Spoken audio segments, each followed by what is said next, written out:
제가 이런 영상을 찍는 건 공포 분위기를 조성하기 위함이 절대 아닙니다. 소비자 피해를 최소화하기 위해서입니다. 여러분들이 가구를 구매하시는 방법이 오프라인 또는 온라인이겠죠. 자, 오프라인에서 구매하실 때는 가급적이면 현금 거래는 하지 마세요.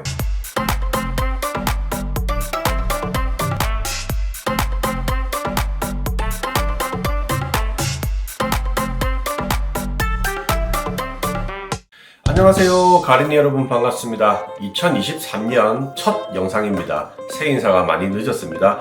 새해 복 많이 받으시고 아무쪼록 올해는 무엇보다 건강한 한 해를 보내시길 바라겠습니다. 첫 영상부터 제가 좀 안 좋은 소식을 가져왔는데요. 그저께 저희 웹 디자이너가 사장님 벤츠 가구 망했어요? 그러는 거예요. 왜 갑자기? 했더니 사이트가 지금 조금 이상한데요? 그러는 거예요. 그래서 뭐 리뉴얼하고 있겠죠? 라고 했는데 막 검색을 해보더라고요. 그랬더니 벤츠 가구 부도 났대요. 그러는 겁니다. 응? 그래서 저도 한번 찾아봤습니다.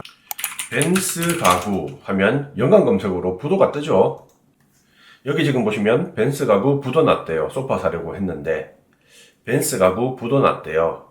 매장도 다 문 닫고 전화도 안 되는데 홈페이지에서는 버젓이 대폭 할인 행사까지 하며 판매하고 있어요. 피해보는 일이 안 생기게 조심하세요. 벤츠 가구 부도 이런 내용들이 계속 나오고 있습니다. 인천투데이라는 언론사네요. 경영난 벤츠 가구 소비자 피해 급증. 피해 접수가 총 119건인데 11월에만 73건이라고 합니다. 배송도 안 되고 AS도 안 되고 환급도 안 되고 피해 사례가 속출하고 있고 사실상 부도가 났는데 홈페이지를 버젓하게 운영을 하고 있다. 여기 지식인에 문의하신 어떤 분이 계신데 11월 8일에 구매를 했고 11월 24일에 배송으로 맞춰가지고 침대랑 매트리스를 구매했다. 배송 기사까지 배정받고 직접 통화까지 한 상황이었는데 배송 오기로 한 시간이 다 되어서는 그냥 당일이겠죠. 기사한테 갑자기 문제가 생겨 배송 못하게 되었다고 추후 벤츠한테 연락을 받으라고 문자를 보내왔고 전화도 안 된다. 업체도 통화가 안 된다. 이런 내용입니다. 그 댓글을 보면 이분도 피해자라고 하네요. 24일날 제품이 도착한다고 연락을 받았는데 갑자기 배송기사가 사고가 났다고 연락 오고 그 다음에 잠수 탔다. 매장 가보니까 문도 닫혀있다. 사기당한 게 아닌가 걱정이 된다. 그 밑에도 저도 같은 상황인데 카드 매출 취소도 안 되고 어떻게 해야 할지 막막하다. 이런 내용이 있습니다. 이 벤츠 가구에 대해서 모르시는 분들께 잠깐 설명을 드리자면 약 한 10년 전쯤에 런칭한 브랜드로 알고 있습니다. 그때만 해도 굉장히 센세이션했던 게 디자인은 굉장히 하이모던이었어요. 그런데 가격을 엄청나게 저렴하게 판매하는 그런 브랜드였습니다. 사진으로만 보면 이쁜, 아주 멀리서 보면 이쁜 그런 가구인데 디자인에 몰빵을 하고 솔직히 소재는 그런 가구였습니다. 인크루트라는 채용 정보 회사인데요. 간접적으로나마 벤츠 코리아의 어떤 재무 현황을 한번 확인해 보도록 하겠습니다. 2019년 매출액이 235억, 그리고 순이익이 9억 4,500만원. 이익률이 한 4% 정도 나오네요. 대부분의 가구업계가 잘하면 5% 정도 나옵니다. 영업이익률이. 못하면 적자고요. 그리고 20년도에 매출액이 많이 상승을 합니다. 그리고 순이익이 14억 1,100만원을 찍습니다. 약 5% 정도의 영업이익률이 나왔습니다. 자, 그런데 2021년에 무슨 이유인지 모르겠어요. 매출이 급격하게 떨어지면서 순이익이 32억 적자가 납니다. 제가 여기서 조금 이해가 안 갔던 게 2020년, 21년만 해도 코로나 특수 때문에 가구업계가 호황이었어요. 특히 20년보다 보통 대부분 회사들이 21년도가 매출이 조금 더 상승을 하는 추세였습니다. 온라인에 몰빵하고 있는 가구업체들이 너무 많이 생겼어요. 직접 수입하는 업체에서 브랜딩을 해가지고 하는 경우도 있고 요즘 3위 가구나 동서 가구라는 이름을 달고 어마어마하게 물량 공세를 하고 있는 회사들이 굉장히 많이 늘어났습니다. 그렇다 보니까 이 온라인 시장에서 어떻게 보면 올리온이었는데 지금은 원오브 댐이 된 거죠. 그렇다 보니까 입지가 많이 줄어든 게 아닌가 그런 생각도 해보고요. 22년도에는 매출액도 더 떨어졌을 것이고 순이익은 적자폭이 굉장히 많이 커졌을 거라고 예상이 됩니다. 왜냐면 모든 회사들이 22년도에는 다 적자 전환했거든요. 극히 일부 회사만 빼고요. 저 같은 경우에는 작년 여름에서 가을 넘어오면서부터 계속 제 주위에 가구인들께 말씀을 드렸었어요. 앞으로 불황이 올 것이며 이게 23년도 겨울까지는 갈 것이다. 그렇기 때문에 미리 준비해야 되고 어떻게든 지출을 줄여서 버텨야 한다. 버티지 못하면 살아남지 못하고 수많은 가구 회사들이 문을 닫게 될 것이다. 이렇게 말씀을 드렸었는데 아니나 다를까 이렇게 부도가 나는 회사가 생겼고 이게 끝이 아니라 이제 시작이지 않을까라고 감히 예상을 한번 해보겠습니다. 역사적으로 봤을 때 가구업계가 크게 위기가 두 번이 왔었습니다. 언제였냐면은 IMF 때 그리고 미국발 위기가 왔었죠. 그때 많은 회사들이 부도가 나거나 매각되게 됩니다. 97년도 IMF 때는 내부적인 문제였죠. 그리고 미국발 외환위기가 왔을 때는 외부적인 요인이었고요. 근데 지금은 내부적인 요인과 외부적인 요인이 같이 터진 거예요. 그래서 이번에도 부득이하게 많은 가구회사들이 매각되거나 부도가 날 가능성이 높다. 그렇게 말씀드릴 수 있는 거죠. 말 나온 김에 정리를 한번 해볼까요? 91년도에 보르네오가 부도가 났죠. 근데 이게 한 번이 아니고요. 제가 아는 한 보르네오만큼 주인이 많이 바뀐 회사가 없는 걸로 알고 있습니다. 그리고 94년이었나요? 그때 파란델, 우리 부모님 세대들은 다 기억을 하시겠지만 그 원목 가구 브랜드가 있었습니다. 95년에 상일 가구, 상일 리베 가구가 95년도에 부도가 난 걸로 알고 있습니다. 그리고 97년도 이제 IMF 때죠. 그때 바로크가 부도가 났고요. 그리고 미지트도 여러분들 기억하시는 분들이 계실지 모르겠는데 파란들처럼 이렇게 원목 가구 브랜드였습니다. 97년도에 터졌고 98년도에 동서가구가 터졌죠. 동서가구만큼 족보가 꼬여있는 브랜드가 없습니다. 이게 상표권이 소유가 엄청나게 복잡하게 되어 있습니다. 지금 이야기를 할 건 아니고. 그리고 00년에 레이디 가구가 부도가 났죠. 여기까지가 외환위기, IMF 이렇게 보면 되겠고, 그리고 13년도 파로마 가구가 부도가 납니다. 이때 안데르센 기억하시는 분들이 계실지 모르겠는데 그 아동용 가구 중에서는 조금 고급 브랜드였어요. 고전에 11년도에 리바트가 부도 직전에 임직원들이 살려냅니다. 그리고 현대가 인수를 하게 됩니다. 매각되게 됩니다. 이때가 이제 외환위기죠. 미국발 외환위기.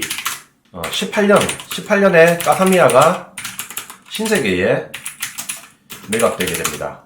그리고 21년 한샘이 사모펀드에 매각되게 됩니다. 그리고 22년 벤츠가 부도가 나게 되네요.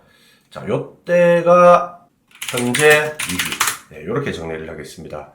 지금 보면은 90년대 후반에서 00년, 그리고 약 10년 후, 그리고 10년 후. 그러니까 10년 주기로 지금 이 가구업계에 큰 위기가 오고 있습니다. 자, 98년도 기사입니다. 보르네오 가구, 리바트, 바로크 가구, 레이디 가구, 노송 가구, 우아미 가구, 라자 가구 등 10대 업체 중에 리바트 등 한두 개 업체를 제외하고 대부분 부도를 내고 법정 관리 상태거나 법원에 화의 신청을 해놓은 상태다. 동서가구, 보르네오 가구, 바로크 등 3개 업체가 도산을 했고, 여기서 추가를 해야 되겠네요. 보르네오가 이때 또 부도가 났나 봅니다. 98년에 보르네오를 추가하고 레이디 가구, 사미 가구, 장인 가구, 우아미 등도 부도를 내거나 주인이 바뀐 상태다. 우아미도 굉장히 주인이 많이 바뀌었었거든요. 그러니까 이때만 해도 굉장히 부채 비율이 다들 높았고 다 빚내가지고 사업을 확장하던 시기였거든요. 그러다 보니까 갑자기 외환위기가 오고 나니까 한 방에 다 무너졌던 거죠. 그리고 13년도, 약 10년이 조금 넘었죠. 가구업계가 11년 만에 외환위기의 망령에 사로잡혔다. 11년도에 우아미 가구가 부도가 났다고 하네요. 요 정도로 정리를 좀 할 수가 있는데, 지금 가구업계가 굉장히 큰 위기에 맞닥뜨린 건 자명한 사실입니다. 저희도 많이 힘든 상태고, 이 코로나가 불러온 나비 효과가 이렇게까지 엄청나게 파장이 클지는 몰랐어요. 왜냐면 전 세계적으로 가구, 인테리어 쪽이 호황이었습니다, 사실. 왜냐면 해외여행도 못 가. 저녁에 술 한잔 하려고 그러면 영업 제한을 걸어서 술도 못 마시게 해. 그러니까 이쁜 옷 사입을 필요도 없어. 심지어 재택근무까지 많이 해야 되는 상황이다 보니까 집에 있는 가구를 바꾼다든지 집의 인테리어를 바꾸는 이런 데 돈을 많이 썼었거든요. 그래서 전 세계적으로 이 가구에 대한 수요가 엄청나게 폭발을 했었어요. 그렇다 보니까 원자재 값이 폭등을 한 거죠.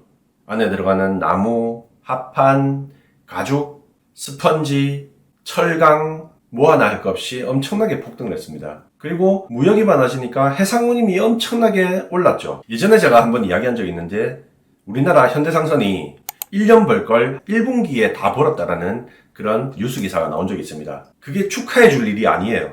엄청난 폭리를 취했기 때문에 그만큼 번 거죠. 그래서 해상운임이 한 6배, 7배 정도 뛰었었거든요. 거기다가 최근에 환율이 1,100원대 유지하던 환율이 1,400원대까지 올랐죠. 그러니까 약 거의 한 30%가 오른 거예요. 원자재 값 하나하나 다 올랐죠. 해상운임 올랐죠. 그리고 우린 달러를 주고 사와야 되잖아요. 대부분의 가구 회사는 우리나라에서 생산하는 양보다는 수입에 은조하는 양이 압도적으로 높습니다. 그렇다 보니까 달러를 주고 사야 되는데 달러가 30%가 오른 거예요. 그러면 가구값이 그만큼 올랐냐? 그건 또 아니거든요. 그렇다 보니까 가구 회사들이 손익구조가 다 망가지기 시작하는 겁니다. 위드 코로나 정책이 시행되면서 가구에 대한 수요가 많이 줄어들기 시작하는 시기였거든요. 그리고 유동성이 풀리다 보니까 물가가 엄청나게 올랐죠. 그래서 미국이 금리를 올립니다.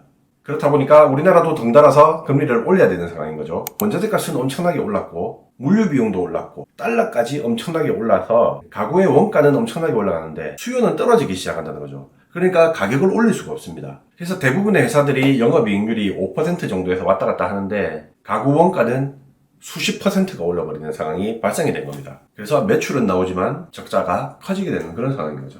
주요 업체들 실적을 한번 보도록 하겠습니다. 이건 2021년 상반기와 22년 상반기를 나타낸 그래프인데요. 한샘이 매출은 크게 많이 줄진 않았어요. 그죠? 한 8.5%가 줄었는데 영업 이익이 76%가 하락합니다. 그리고 현대리바트 매출액이 6,840억인데 매출은 올랐어요. 매출은 올랐는데 영업이익이 완전히 폭락을 하게 됩니다. 82.6%가 하락하게 됩니다. 그리고 에이스침대는 워낙에 고마진 정책을 펼치고 있는 회사이기 때문에 우리나라에서 가장 영업이익이 높은 그런 회사라고 보시면 되기 때문에 걱정하실 필요 없고요. 퍼시스도 굉장히 잘 운영을 하고 있습니다. 그리고 신세계가사 44% 매출이 올랐지만 적자는 점점 커지고 있다. 이거는 한샘 실적인데 한번 보도록 하죠. 자, 이거는 쿼터별로, 그러니까 분기별로 나타낸 그래프입니다. 지금 보시면 22년 3쿼터부터 지금 적자폭이 어마어마하게 크게 나타나고 있습니다.